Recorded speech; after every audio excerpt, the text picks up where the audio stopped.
Hi again, everyone. I'm Two Works For You, Chief Meteorologist Brett Anthony. In this edition of WeatherWise, we had the question, why was there severe weather on Thursday? Well, the simple answer is something called the low-level jet. But what is the low-level jet? So let's talk about it. Well, on the radar satellite picture, if you were outside on Thursday, you could see the clouds just racing overhead from the southwest to the northeast.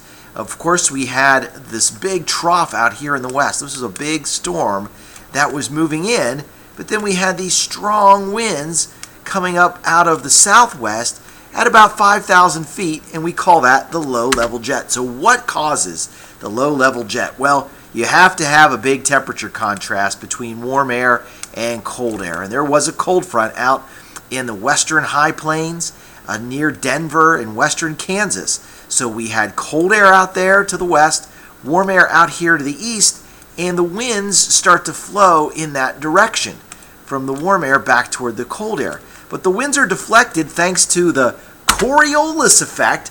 And so what ends up happening is you get these strong winds at about 5,000 feet, and on Thursday, they were right around 50 miles an hour, if not stronger, and that's that area shaded in blue, and it coincides with that legend at the top. So when the air is moving that fast, of course, it's rising. It helps thunderstorms get going. Near the surface, that wind encounters friction and creates wind gusts. So we had thunderstorms with strong wind gusts. We even had a tornado warning on Thursday. And if you look here at the storm reports that came out, you'll notice a wind gust report up to the north in southeastern Kansas.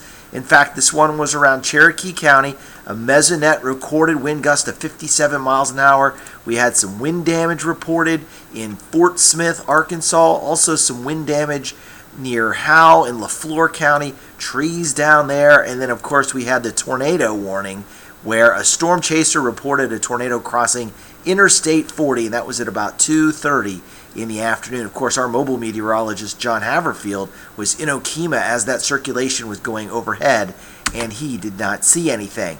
Fall tornadoes are pretty rare. In fact, if we did have one on Thursday, it was the first one since 2011 in November. We've had them in September and October, and even one last year in south central Oklahoma in December. The tornado averages between 1989 and 2013 for November, 1. So if it indeed confirms as 1 in Okfuskee County, then we will have had the average amount of tornadoes for November. But now you know why we can have severe weather in November. It's all thanks to the low-level jet. Thanks for watching this edition of WeatherWise, and we'll see you next time.